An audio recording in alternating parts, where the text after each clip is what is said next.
Hello and welcome into Fantasy Focus Football. Today's show is presented by Geico. Switch to Geico. See all the ways that you can save. My name is Daniel Dopp. I am here with Mike Clay. Our good friend Al Zidenfeld is joining us. This is what is known as CSS DFS, or Clay, Squirrel, and Smizzle Daily Fantasy. In case you're ever wondering, we get that question every once in a while. I was just going to say, some people right now are just like, oh, that's what that means. That's what CSS stands for, Clay, Squirrel, and Smizzle Daily Fantasy Sports. So anyways, we are going to break down everything that is the Week 8 slate here for you guys. Really excited to be able to do this. Al, normally I ask how you're doing. However, earlier today, we told you that you're not allowed to have any parties in California. So I'm not going to ask you any questions. We're just going to wait. Okay. All right. Fair enough. All right. Because you got frustrated. You got frustrated because we were invited to a party that you were invited to. Were you invited? No. Nope, just me. I'm going to an adult Halloween party on Saturday night, which I can only enjoy for a little while because we of course have fantasy football now Sunday morning. So don't feel too happy for me, but you guys aren't invited. So it's really messed up. Al, so what happens when you live so far away? Really. That's how it works. Here's a real quick question, Al. As someone who's won the Millie Maker before, do you give out full-size candy bars in your neighborhood or king-size candy bars in your neighborhood? Oh, see, that's not even fair because like I give out the full-size candy bars. I go to like the local bulk store and every kid can have 2 of the full-size. I get a full selection. They get 2 have of big Reese's, each. They can have the big Snickers. They can have the whatever they want. They get 2 of each, or so 2 candies for each kid, and they move along. Because I personally, Daniel, want to be a legend in my neighborhood. That's right. Like when kids grow up and go by, they're in college. You know, that was the house. That house gave out the big candy bar. Oof. That's what it's all about. I like that big brain thinking there. I'm with you on that. Really excited for Halloween coming up next week. It's gonna be a ton of fun. By the way, I just have a spoon, like a big container of yogurt, and I just spoon in some yogurt, throw in some granola, and that's what you get. That's what you get. Parfaits are delicious. Yeah. That yogurt with Greek vanilla yogurt with granola, that's better than ice cream. I'm gonna jump out of the bushes and I'm gonna squirt honey all over their bags. That's even better. Now we're talking, right? All right. I don't really do that. Week 7 recap was tough.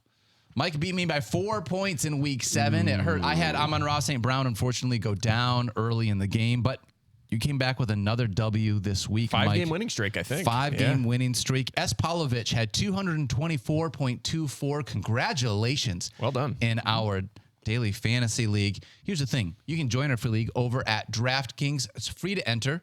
$1,000 this week in prizes as well. Follow at Mike Clay NFL and at Daniel Dopp. We will tweet it out. You can follow our good buddy at Al Zidenfeld as well.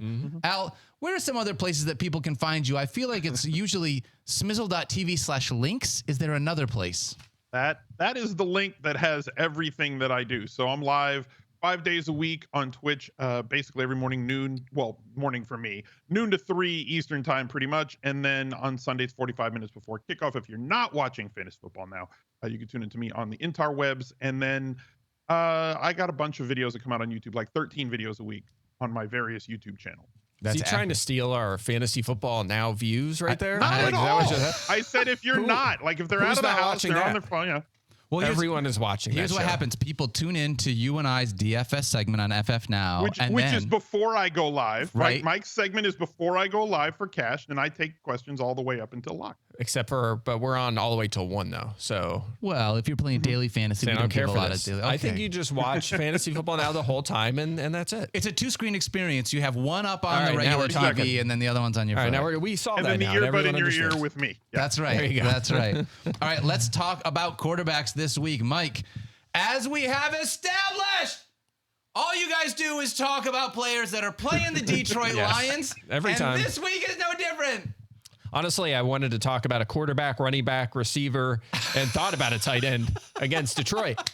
They're all options this week. You can just pick your, you guys aren't even trying to hide it. It's like reaching into a candy bag. You can pick any piece of candy, take a bunch, take 4, take 5 pieces of whoever's playing the Lions, because you can do it this week. And we're going to start with Tua Tagovailoa at 6,200.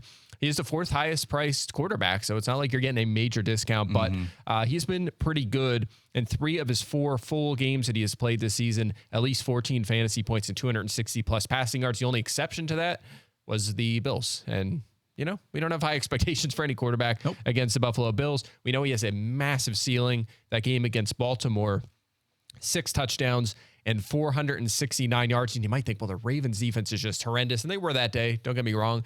But they've only had 2 bad games. It was against Josh Allen and Tua, right? So they've been pretty serviceable. They slowed down Joe Burrow. They've been decent. And, of course, the Lions' 4th most fantasy points allowed to quarterbacks. So we love the matchup here this week. Yeah, you really do. It's really tough not to love it. I don't want to say anything else about it because it hurts, but you can feel very confident. I just had the one stat. It's just we've exhausted all the stats on the Lions defense. They are, you know what? I'll say this. They're getting a little better since the bye. Like the last 2 games, we'll say. Yep. A little better. So maybe there's progress there. They've made some personnel changes. We'll keep an eye on it. But for now, they're still exploitable. Yeah, it's tough not to be able to love Tua here, especially at this price point of $6,200. Yeah, it's not bad. Yep. Al, it's tough for you not to love Sam Ehlinger at the price point that you have here of free, I believe. Yeah, I have him listed as free. He is $4,000 at the stone minimum on DraftKings this week. Now, look, I talk about the rules that you want to play by in tournaments all the time, right? We want to stack our quarterback, we want to correlate, double stack with a bring back, everything else. I think that this is a week based on what we have on this main slate with Mahomes and Herbert off the week because of the bye week, Lamar, Tom Brady, Joe Burrow, who's won the last 2 millionaire makers back-to-back weeks, Aaron Rodgers, Josh Allen, they're all off the slate. So the stacking possibilities are more difficult, and DraftKings has tightened the screws a little bit and made the pricing a lot tighter at running back and at wide receiver. So there's a way that you can correlate the rest of your lineup and just take Ehlinger, who was at least, even though he wasn't efficient on the ground, he ran the ball 110 times in each of his last, in his 4 collegiate seasons with 33 touchdowns. Mm-hmm. He also had like a 5-to-1 touchdown to interception ratio. So he was at least efficient. The fact that he is more mobile might disguise the inefficiencies on the Colts offensive line. It should help to at least try and move the pocket and have a little bit more RPO and read option worked into the gig there. So like all we need is like 15 fantasy points out of him. If that means that we could spend up to get to like a Tyreek Hill, Waddle, Amon-Ra stack around them, but that we might not be able to get to as efficiently by having to pay down elsewhere, I'm okay with breaking the rules when you've got a quarterback who can run a little bit, get you 15, 16 points, and allow you to spend everywhere else at the skill positions and correlate there. Yeah, as a tournament play, the idea that you can have basically a free square, right? And then all of this other money elsewhere that you can play with. In cash, I think I would be terrified to use Sam Ehlinger this week because of the downside of it. However, Mike, how do you feel about it? Because everything that Al talks about, I know he usually sets a tournament lineup and you set a cash lineup, but like we've talked about, sometimes it's just like that value. Does Ehlinger at least make it on the value chart this week for cash games? What is the price point? $4,000. Right, 4,000. So you need 12 points, and he might be able to, 1 rushing touchdown, he's basically going to get that. He's probably going to run for 30, 40 yards, you would think. He's at least going to throw for probably 100 yards. You could use him in cash. I mean, think about what you can do elsewhere. I definitely have him as cash game possible. He's definitely eligible for cash this week. That's $2,200 less than I'm spending on Tua, right? So it's definitely an option. All right. There's a couple of other quarterbacks that we like. Highest priced quarterback on this slate is Jalen Hurts at $8,300. Still good value, though, there. Against the Steelers, oh, yeah. And then Daniel Jones, $5,700 taking on Seattle. He had the 100-yard bonus on the ground last week. He has 60 or more rushing yards in 3 games this year. Really like him against the Seattle defense that can be taken advantage of. All right, let's talk about running backs.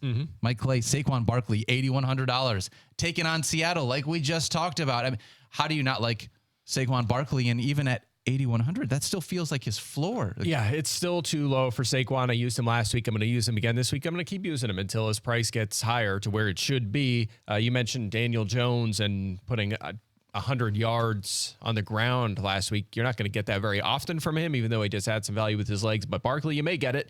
In fact, you've got it often this season, 24 touches and 129 yards per game. He is averaging. That is huge usage, huge production, and a huge floor, by the way. 16 plus touches, 88 plus yards in every single game he has played this season. He's first in carries, touches, yards. He's second in fantasy points only. Austin Eckler. And again, the floor, 17 plus fantasy points in 6 of his 7 games this season. So on top of all that, that's enough already. Yeah. That's enough to like him at this price point. They're playing Seattle. 5th most fantasy points to running backs. They've allowed 20 plus fantasy points to 5 running backs in 7 games this season. They've allowed 100 plus scrimmage yards to 6 running backs this season. So on top of everything we love already, this is a great matchup for Saquon Barkley. I'll gladly take him at 8,100. Love that call there, and someone we hope should be a smash play this week. Al, let's talk about Alvin Kamara. You have him at $7,100. We got confirmation. Andy Dalton is going to be the starting quarterback under center, but talk to me about Kamara here in week 8.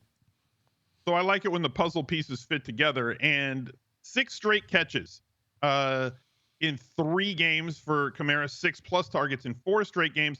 Opponents average 9 passes thrown to running backs per game against Las Vegas. Guess what? They've thrown the ball 9 times to Alvin Kamara each of the last 2 weeks. Like I said, I like it when the puzzle pieces fit together. You have a defense that funnels balls to opposing running backs, and you have an offense that has no wide receivers right now outside of Chris Olave. So if the ball's not headed to Olave on the outside, it's going to Alvin Kamara. You're basically getting wide receiver 1 usage and running back 1 usage. And considering that he is right now a card-carrying member of the Miles Sanders Club, scoring absolutely no touchdowns with a massive amount of volume, at least the Miles Sanders 2021 Club. I think that he's going to regress a little bit just based on the volume, yards, and talent. And like, it's enough already with Taysom Hill. It's enough. Let Alvin Kamara score, please. He will. I'm with you, especially on the Saints defense being ball funnelers. I think that he should be the guy. He should be the guy here this week. All right. Yeah, touchdowns are coming. He hasn't had a ton of opportunity near the goal line, but the volume is going to lead to scoring. Let's talk about a couple of other running backs. Dameon Pierce. Why is Dameon Pierce only $6,300, Mike Clay? I don't know. Why is Josh Jacobs still $7,500? That's a great question. Alvin Kamara. We also talked about $7,100. Derrick Henry, $8,400 taking on Houston. Raheem Mostert, sub 6K, $5,900 taking on the Detroit Lions.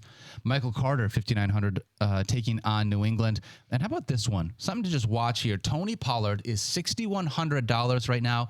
There have been some reports that Zeke may not play this week. Mike, if there is no Zeke, what do you think about Tony Pollard here? Love him. I mean, he'll be in my lineup. Let's just say that. Okay. My lineup right now, the projections still have Zeke in there. He said he's going to give it a couple days and see if he feels better. So we'll keep an eye on that. Looking doubtful. And if he's out, Tony Pollard at 6,100 is going to be hard to bench. He was the number 1 scoring running back back in 2020. The last time Zeke was out, he's been terrific. He's going to play a big role in this offense.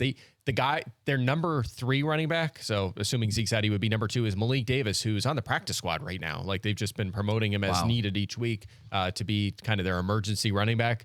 It's going to be the Pollard show. He might play 80-90% of the snaps in this game, so he'll be a lock for sure. And by the way, Michael Carter on here again. They traded for James Robinson. Breece Hall's out for the season. Robinson, we had Adam Schefter on the earlier Fantasy Focus podcast, and he said he's viewed pretty much as a good number 2 running back. Carter's probably going to be the lead guy here, especially this week. And I don't even know if Robinson is going to play in this game. And if he is, he'll probably be limited. Keep in mind, they also brought up Zonovan Knight off the practice squad. So the Jets have 4 active running backs on the roster as opposed to carrying 3 all season. That could be a sign maybe Robinson isn't active for this game. We'll keep an eye on that. But anyway, I do expect Carter to be a 15-plus touch guy in this game. And that running back position for the Jets has been terrific this season. So Carter is a guy I like as well. Okay. We're going to talk wide receivers when we come back. But first, Geico asks, how would you love a chance to save some money on insurance? I would. Of course you would. And when it comes to great rates on insurance, Geico can help. Like with insurance for your car, truck, motorcycle, boat, and RV, even help with your homeowners or renters coverage. Plus, add an easy-to-use Geico mobile app, available 24-hour roadside assistance and more. And switching to Geico was an easy choice. Switch today. See all the ways that you could save. It's easy. Simply go to geico.com or contact your local agent today. By the way, Zeke, not practicing on Thursday, so another point in the direction of him not playing. Yes, that is something to keep in mind. All right, let's look at wide receivers here this week, Mike. And as the DJ Moore apologist of the Fantasy Focus football crew, that's true. Here we are now. Last week, we finally saw it. DJ Moore got everything that we were looking for and expecting this year. He got in the end zone last week. Are you trusting it this week based on what his price point is? Yeah, he was one of them guys that showed up with a double-digit point projection last week, and it was still like, man, it's tough to rank him this high, but we're chasing volume here, and guess what? It paid off if you utilize him last week. The number 9 scoring fantasy receiver in week 7. That was his first top 25 of the season, but he did have 10 targets. He did have a good yardage total with 69. He did have a touchdown. He does have 7+ targets in 4 straight games. He has a 27% target share this season. That is 8th at wide receiver, and it's just tough to not utilize guys like that, especially when they're priced at $5,300, the 24th priced wide receiver. So I do like him. On top of all that, great matchup here. The Falcons have allowed the most catches, touchdowns, and fantasy points to receivers. They've already allowed 4 2-touchdown games to opposing receivers. Wow. 4 times. A receiver has scored twice against them in a game. And just to make matters worse for the Falcons, number 1 corner, A.J. Terrell, not expected to play. He's looking doubtful right now with a hamstring. Casey Hayward, their other starting corner, is on IR. They're very shorthanded. This all sets up for DJ Moore to have a good game. Q Laviska-Shenault scoring 2 touchdowns this week. Probably, right? yeah. But still, I'm with you on DJ Moore. Like, he's got, especially after last week, a little bit more excitement to be able to see what he can do. And that price point, $5,300, is still so low. So low. That's what it's all about. All right. Al, let's talk about Wan'Dale Robinson, right? Mm-hmm. Giants wide receiver who's been coming on each of the last 2 weeks, gets the Seattle Seahawks secondary. We know they can be taken advantage of. What do you like about Wan'Dale? The fact that he's been targeted on 12 of his 35 routes since finally coming back from injury. They have absolutely nobody else to throw the ball to.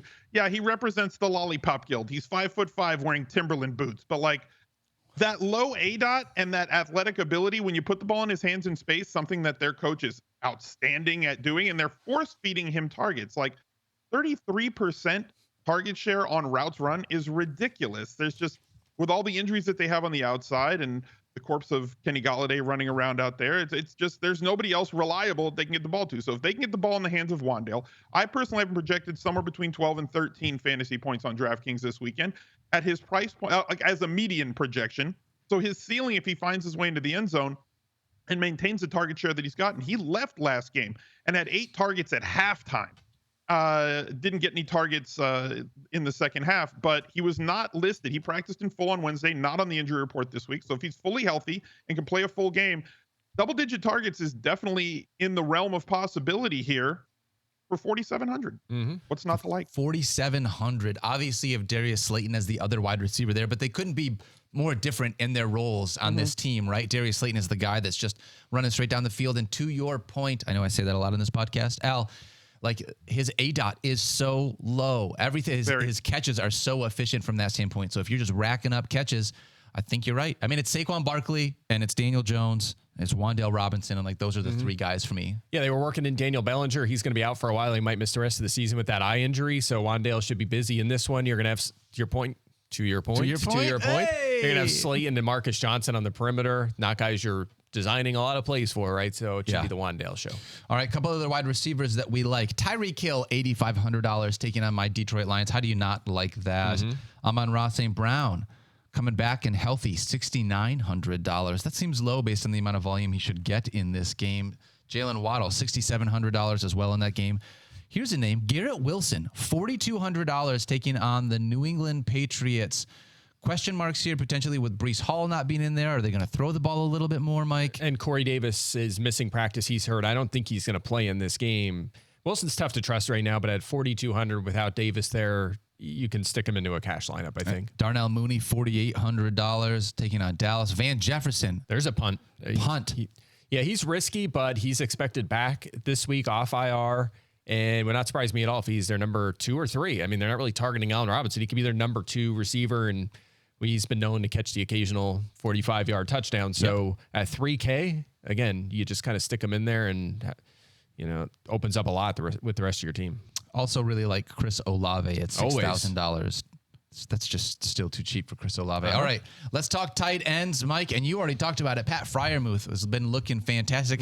Unfortunately, gets your Philadelphia Eagles this week. I know we worry about that from a wide receiver standpoint. Do we worry about that from a tight end standpoint as much? Not really. The last time we saw the Eagles, remember, they played the Cowboys. They won that one fairly comfortably. There was no Dalton Schultz in that game. There was no Dak Prescott. And the Cowboys' backup tight ends had 7 catches for 72 yards and a touchdown. So the Eagles, it's not like they've been horrible against tight ends, but clearly you can produce against them at that position. Teams have been forced to throw to their receivers against Philadelphia because they're trailing them, but the Eagles are really good against that position. You would think that would funnel some targets to tight ends. And look, targets are already being funneled to Pat Freiermuth. He has been terrific, 7.6 targets per game in his 5 full games this season, 9 targets and 75+ yards in 3 of his 5 games. Think about that from the state of the tight end position. 9+ targets 3 times in 5 tries for a tight end is great. He's been a top 10 scorer at the position 4 or 5 weeks. So all that added up, you're like, well, it's got to be like 5K or something, right? 55. He's 3,900. That's way too low. Yep. Because of that injury and them struggling,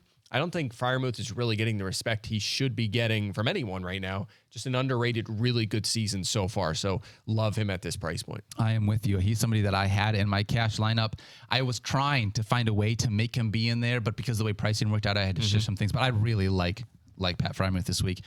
Al, before the show, during our pre-show meeting, you waxed poetically about how much you loved the tight end slate this week. You said week 8 tight end slate might be the best tight end slate that you have ever seen within DraftKings. Talk to us about that. Wait, hold on. Isn't it wax poetic? It's wax poetic. Oh, is it just wax poetic? Not it's not wax wax poetically? Oh, sorry. It's wax poetic. Sorry. I believe so. I hate it here. I can't deal with tight ends this week. They're awful. All the really good ones are off the slate. We have like a cap of like 50 something hundred. So fine, I'll go with Dallas Goedert. He's got a touchdown or over 70 yards in 4 of his past 5 games. And he's been off the main slate for 2 straight weeks, bye week and then an island game. So like you might have people that are forgetting where he is. And I think that we're going to see a lot of percentage in tournaments on the cheaper tight ends, specifically if Darren Waller's out again. So there's cheaper options. Everybody's looking for value because of how tight the slate is in terms of pricing. So getting to Dallas Goedert in a tournament lineup is going to provide you with a little bit of differentiation from the field. Okay. Don't mind that at all. No, I love Goddard. Well, of course you do, Mike. That doesn't count in this initiative. My only problem with him is that costs you $1,100 more than Freiermuth, who's just as good. That's the only problem I have. You're paying up to be contrarian. That's like for a cash game. I think that everybody's paying down this week at tight end. You're going to hit on a couple of them. Obviously, Freiermuth is in there, and Noah Fant's like under 3K. So like there's a lot of ways that people are going to go in cash to just pay down, punt the position, get some cheap targets, and then spend up at running back and wide receiver. Yeah, we also got Tyler Higbee that we like, $4,200. Noah Fant, Al, you already mentioned $2,800 taken on the Giants. And Mike Gesicki, sub 4K, $3,800. Hasn't been as targeted as much this year, but when you take 2 weeks he has, though. Things have Lions, changed. I don't know if they're setting him up for a potential trade before Tuesday. I mean, Durham Smythe missed 2 weeks ago and he had the big game, and then Smythe was out again, or Smythe was back this past week, and Gesicki still saw some pretty good target volume. The box score wasn't as good, but the targets were there. So he's fine. Higbee, not getting any respect. He's been basically a top 5 tight end with like a 24% target share, and he's 4,200. He's a nice one here, although they're playing the Niners. Tough matchup. Yeah. All right, Mike. Gesicki's getting more targets now because of the fact that there's a little quid pro quo going on. He agreed to not gritty anymore, and they said, fine, we'll keep targeting. 10 targets a game for that, sir. Yeah. Have you ever tried to gritty, Mike? Have you ever done it? No. No one wants to see that. Who would want to see that? I kind of want to see it. Al, do you want to see it? Of course I want to see Mike gritty. You want a gritty, Mike? Not right now, I don't. We're talking about my lineup. All right. I'll we'll tell save you what, that for another day. If I beat Mike Clay this week in our head-to-head matchup, Mike's got a gritty on the show next week. I have to figure out how to even do it. I don't even know. I wouldn't know how to start. I don't know how to do it either. I don't either. I'll have to watch some videos. All right. It's on. Let's do our... If I win, what are you doing? I'll do... Give me your sweater forever. This is from my great grandfather. Okay, then you have to gritty then. All right, I'll learn how to gritty. Teach me how to gritty. All right, so Mike, Beard versus the Brain, your head-to-head lineup this week. All right, I will say this right now. With Zeke not looking good, I'm probably going to have to jam Tony Pollard in there, so keep that in mind. But right now, this is where I am. Tua Tagovailoa at quarterback. My running back slots and my flex are exactly the same as last week. I couldn't believe it when I processed it, but the prices just did not go up high enough on these guys. Josh Jacobs, Dameon Pierce, Saquon Barkley. They're just not high enough. All 3 fit again. So that's what I have for now. Again, one of those will probably be Pollard. At some point, wide receivers, Chris Olave, DJ Moore, Garrett Wilson. Got a couple of rookies in there.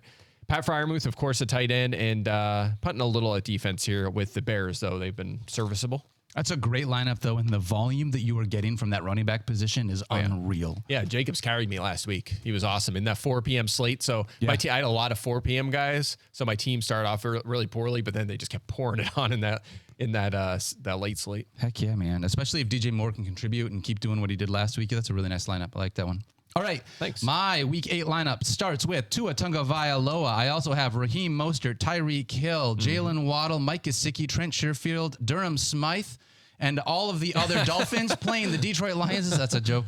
I have a lot, though. I do have Tua Tagovailoa and Raheem Mostert. I did both of them. You want to know why? Why? Because they're playing the Lions. Because no one's doing that. because I think it is very possible for Tua Tagovailoa at $6,200 to be a great value, and for Raheem Mostert also to hit 100 yards on the ground at sub 6K. I just don't think that when you talk about doing double stacks, I realize that's not the way you're supposed to do it, but I'm not doing like a real tournament lineup anyways. It's cash. I mean, it's more acceptable.